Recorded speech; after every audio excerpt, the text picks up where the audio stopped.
अस्सलाम वालेकुम नाजरीन। नाजरीन, अभी हाल ही में जस्टिस रिटायर्ड वजीहुद्दीन का एक स्टेटमेंट आया है, जो पहले पीटीआई का हिस्सा थे, इमरान खान की पार्टी में शामिल थे, लेकिन वो बेशतर औकात ही पाकिस्तान और पाकिस्तान तहरीक इंसाफ और फिर इमरान खान के खिलाफ स्टेटमेंट देते रहते हैं। ये कोई नई बात नहीं है, लेकिन इस बार उन्होंने जो स्टेटमेंट दिया है वो बहुत ही ज़्यादा ख़तरनाक है। उन्होंने कहा कि ये जो परसेप्शन क्रिएट किया जाता है कि इमरान खान बहुत ही सादिक और अमीन है, ये बिल्कुल गलत और बेबुनियाद बात है, झूठ है। क्योंकि इमरान खान के जो बनी गाला के घर का ख़र्चा है वो सब पूरा जो है वो जहांगीर तरीन के लोग उठाते थे या जहांगीर तरीन उठाते थे।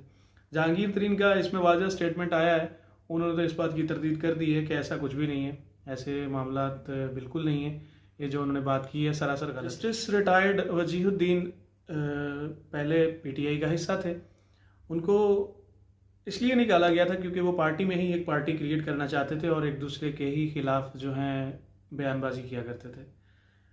इसीलिए उनको इस बिना पर निकाल दिया गया था। उन्होंने परवेज़ खटक और जहांगीर तरीन के दरमियान मुखालफत भी पैदा करने की कोशिश की, एक दूसरे को आमने सामने लाने की भी कोशिश की, लेकिन उनको उनकी आपस में लड़ाई करवाने की जो साजिश थी उसको मद्देनज़र रखते हुए इमरान खान ने इनको वजीहुद्दीन साहब को ही साइड पर कर दिया, क्योंकि वो बहुत ही ज़्यादा ख़तरनाक आदमी तस्वर किए जाते थे पीटीआई में। उनकी मेंबरशिप जो है 2015 में कैंसिल कर दी गई थी और वो इस गुमान में थे कि मुझे फिर बुलाया जाएगा, फिर दावत भी दी जाएगी कि पार्टी में शमूलियत इख्तियार करें और अपने जो मामलात हैं वो सेटल करें। लेकिन इमरान खान को ऐसे लोग बिल्कुल पसंद नहीं होते कि जो नफ़रत फैलाएं या फिर एक दूसरे के खिलाफ बातें करें, तो इस वजह से उनको निकाल दिया गया था। और 1 साल तक वो इंतज़ार करते रहे कि शायद दोबारा कॉल आए या दोबारा वो बुलावा आए, लेकिन ऐसा हरगिज़ नहीं हुआ। और उसको जो है उनकी जो मेंबरशिप है 2015 में कैंसिल कर दी गई थी। उसके बाद 2016 में उन्होंने इस्तीफ़ा पार्टी की आदत को भिजवाया। वो शख्सियत है कि जिसने जिस काम को भी हाथ डाला, जिस काम को भी उसने पकड़ा, उसको ठीक किया। क्रिकेट में गए, वर्ल्ड कप जीता। यूनिवर्सिटी का सोचा, यूनिवर्सिटी बनाई।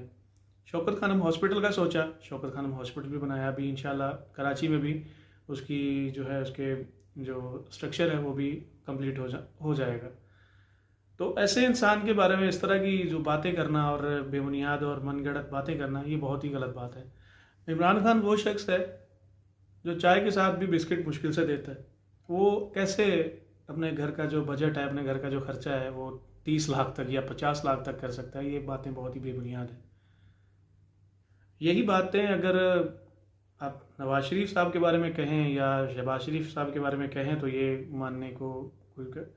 मानने के लिए तैयार हो सकते हैं, लेकिन इमरान खान के बारे में ऐसी बातें कोई भी मानने के लिए तैयार नहीं हो सकता। जिनका नाश्ता हेलीकॉप्टर में जाता, जिनके नाश्ते जो हैं हेलीकॉप्टर में जाया करते थे, उनके बारे में अगर आप ऐसी गुफ्तगू करें, ऐसी बात करें तो कोई मानने को तैयार हो सकता है। लेकिन इमरान खान जो कि चाय के साथ तीसरा बिस्किट नहीं उठाने देता है, वो किसी को कैसे, वो तो अपनी पार्टी में लोगों को दावत पर नहीं बुलाते हैं। अपनी पार्टी के लोगों को तो अगर दावत पर बुलाते हैं तो बहुत ही कम और मखसूस जो है डिशेस प्रोवाइड करते हैं। वो कैसे इतना ज़्यादा खर्चा कर सकते हैं? तो ये इस तरह के बयान उनके पहले भी आते रहे हैं, ये कोई नई बात नहीं है। क्योंकि उनको गुस्सा है, उनको इनसे चिढ़ है कि ये इन्होंने मेरे साथ ऐसा क्यों किया। क्योंकि पार्टी में जो पार्टी क्रिएट करता है, कोई भी कंपनी में, कोई भी अभी हम जॉब करते हैं तो जॉब करने वाला इंसान या किसी की रहनुमाई करने वाला इंसान, किसी पार्टी की क़यादत करने वाला इंसान एक ज़हीन और पढ़ा लिखा, और उसके बाद उसके ऊपर रिस्पॉन्सिबिलिटी है कि उसने ये काम करना है। तो वही अगर साजिशें करनी शुरू कर दे, वही अगर पार्टी को नुकसान पहुंचाना शुरू कर दे, तो फिर उससे किनारा करना बनता है। अभी कोई आदमी अगर कहीं पे जॉब करता है तो वो जॉब जहाँ पे करता है उसी इदारे में दूसरों को एक दूसरे के खिलाफ करेगा तो काम कैसे चलेगा, कंपनी कैसे चलेगी? तो ये जो बातें हैं, ये जो चीज़ें हैं, बस एक बयानात की हद तक दुरुस्त साबित हो सकती हैं। क्योंकि उनकी पॉपुलैरिटी, सही बात है, उनकी पॉपुलैरिटी जो है वो बहुत कम हो गई थी। उनका नाम लोग भूल चुके थे। मीडिया पर उनको बहुत कम बुलाया जाता था। तो आज उन्होंने ये बयान देकर जो है अपनी मकबूलियत में भी इजाफा कर लिया, क्योंकि कुछ लोग ऐसे होते हैं कि आप किसी के खिलाफ बात करते हैं तो उस बात को लेकर आपकी जो पॉपुलैरिटी है वो ज़्यादा हो जाती है।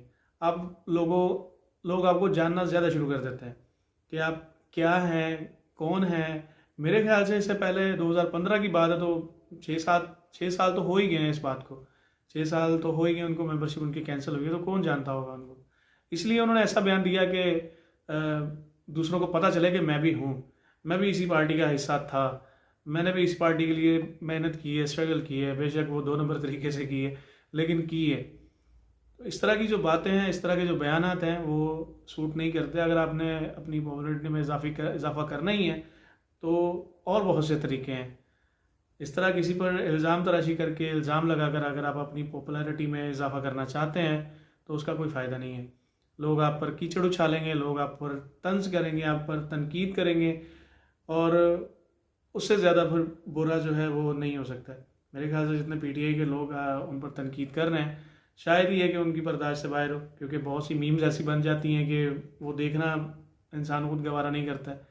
इसलिए इस वजह से वो कहते हैं बदनाम नहीं होंगे तो क्या नाम नहीं होगा। तो ऐसे बदनाम होने से भाई अच्छा है कि अपने आप में रहा जाए और मज़ीद जो है इस तरह के बयानात देने से गुरेज किया जाए। अगर इस तरह बयानात देने से अगर आपकी जो इज़्ज़त में इजाफा होता है तो मज़ीद दें, ताकि आपकी इज़्ज़त जो है वो और भी हो और आपका नाम भी दूसरों की ज़ुबान पर ज़्यादा जाए। अच्छा या बुरा ये तो आपने सेलेक्ट करना है कि कौन सी बात पर आपका जो नाम है लोगों की ज़ुबान पर आता है। तो मेरे ख्याल से ऐसी बातें करने से, ऐसे अल्फाज कि दूसरों के बारे में इस्तेमाल करने से आपकी जो शख्सियत है, आपकी जो पॉपुलैरिटी है उसमें इजाफा नहीं होगा, मज़ीद उसमें कमी आएगी। नाजरीन, ये बयान था जिस पर आज मैंने गुफ्तगू की, और अपनी राय का इजहार ज़रूर कीजिए कमेंट सेक्शन में। आपके कमेंट सेक्शन को मद्देनज़र रखते हुए मैं अपनी जो वीडियो है वही अपलोड किया करूँगा। और चैनल को सब्सक्राइब करें और बेल आइकन को ज़रूर क्लिक कर लें, और इंशाल्लाह आपको मज़ीद आने वाली वीडियोज़ में मैं अपनी राय का इजहार ज़रूर किया करूँगा। बहुत शुक्रिया, इजाज़त दीजिए, अल्लाह हाफ़िज़।